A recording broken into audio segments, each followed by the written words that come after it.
आज हम सीखने वाले हैं present definite tense. Present definite tense होता क्या है, जो हमारा हाल ही में हुआ हो लेकिन उसका कोई एग्जैक्ट टाइम नहीं पता। ठीक है, मतलब प्रेजेंट में ही चल रहा हो लेकिन उसका कोई एग्जैक्ट टाइम नहीं पता। ठीक है, सबसे पहले अफर्मेटिव का रूल देखते हैं।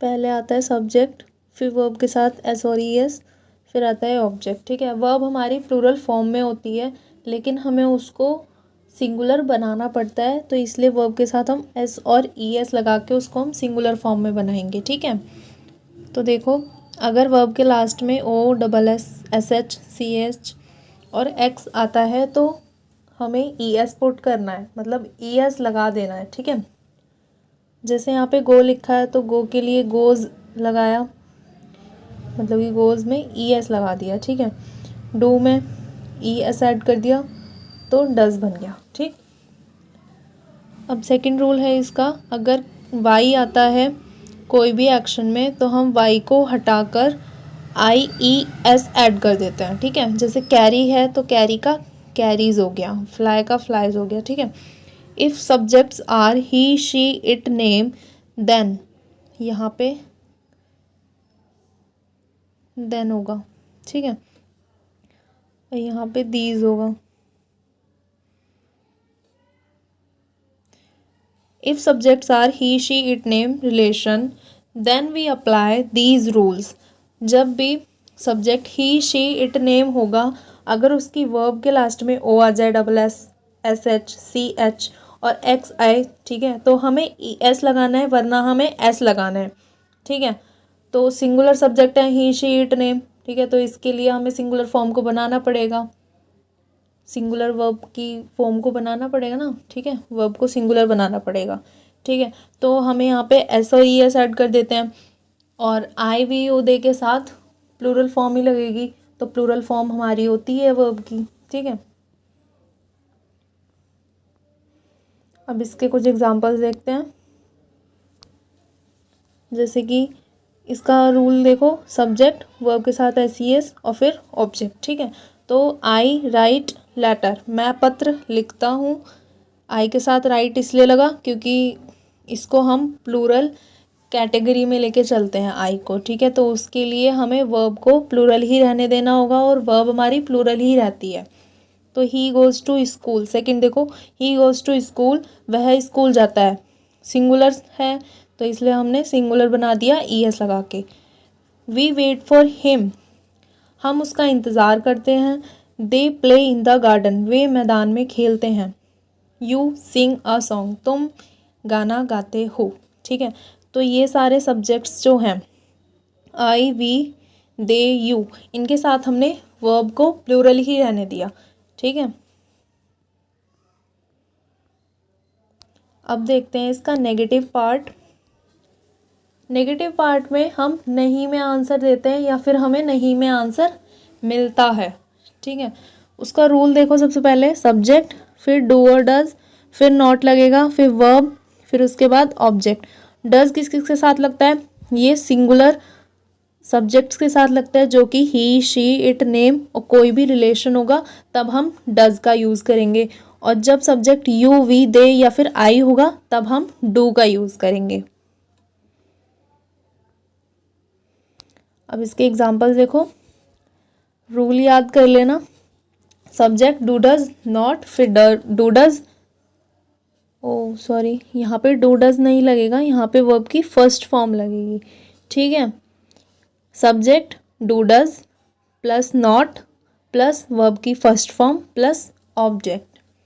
ठीक है, तो जैसे फर्स्ट रूल है he does not go to school, तो ही के साथ डज लगेगा। ठीक है, तो he does not go to school, वह स्कूल नहीं जाता है। दे डू नॉट वर्क, वे काम नहीं करते हैं। We do not wait for him, हम उसका इंतज़ार नहीं करते हैं। She does not take tea, वह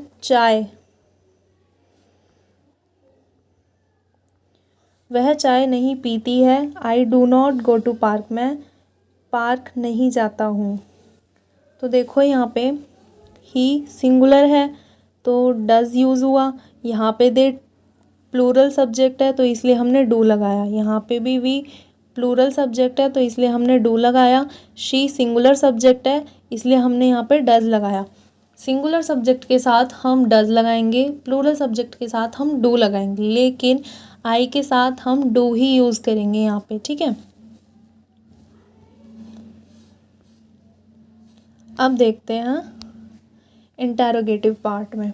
इंटेरोगेटिव पार्ट ध्यान से रखना याद, ठीक है, क्योंकि इसमें बहुत ज़्यादा दिक्कत होती है। इसमें WH वर्ड्स हमें कहाँ यूज़ करने हैं, ठीक है, फिर हमें हेल्पिंग वर्ब कहाँ पे लगानी है, इसमें बहुत ज़्यादा बच्चे कंफ्यूज हो जाते हैं। तो इसमें देखो इंटेरोगेटिव के दो पार्ट होते हैं बेसिकली, क्लोज एंडेड और एक ओपन एंडेड, ठीक है। तो क्लोज एंडेड में हमें आंसर मिलता है यस या फिर नो में, और ओपन एंडेड में मिलता है हमें आंसर विद एक्सप्लेनेशन। मतलब कि कोई भी आप क्वेश्चन किसी भी इंसान से करते हो ना, तो आपको वो क्या कर गया, वो आंसर आपको एकदम एक्सप्लेनेशन के साथ देगा, ठीक है, पूरा बताएगा कि हाँ मुझे ये पसंद है, ये पसंद है, ठीक है।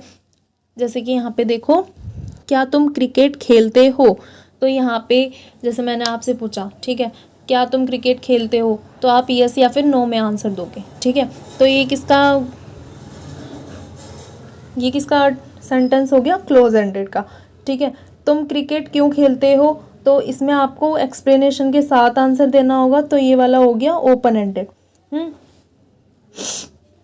तो क्लोज एंडेड में रूल देखो क्या होता है, डू डज, फिर सब्जेक्ट, फिर वर्ब, फिर ऑब्जेक्ट, साथ में क्वेश्चन मार्क भी आएगा, ये ज़रूर ध्यान रखना, ठीक है, क्योंकि जब भी हमारा इंटेरोगेटिव टेंस हो चाहे सेंटेंस हो उसके साथ क्वेश्चन मार्क ज़रूर होता है, क्योंकि उसमें क्वेश्चन की ही बात की जाती है, ओके।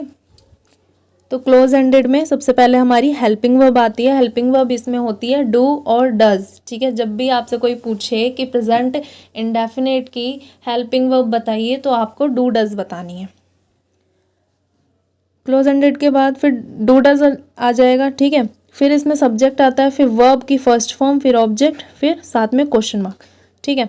अब ओपन एंडेड का सेम वही रूल रहेगा, जैसे ये लिखा है ना, do does subject verb plus object, ये सारा क्लोज एंडेड का ही रूल है, लेकिन इसके आगे क्या लग जाएगा, WH वर्ड्स लग जाते हैं, ठीक है। अब इसके एग्जाम्पल्स देखते हैं। क्लोज एंडेड का रूल और ओपन एंडेड का रूल हमने सामने ही लिख रखा है, ठीक है। तो do you wait for him, अब इसका एग्जाम्पल देखो, do you wait for him,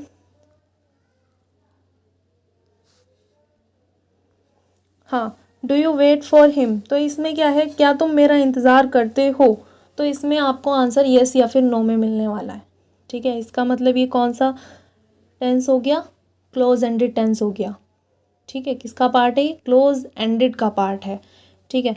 तो फिर देखिए यहाँ पर सेकंड है, do you go to Kanpur, क्या तुम कानपुर जाते हो, तो इसमें भी आपको यस या फिर नो में आंसर मिलेगा, ठीक है। तो ये पार्ट किसका है, क्लोज एंडेड का ही हो गया। थर्ड वाला देखो, डू आई नो यू, क्या मैं तुम्हें जानता हूँ या जानती हूँ, ठीक है। तो यहाँ पे ये भी क्लोज एंडेड का पार्ट है।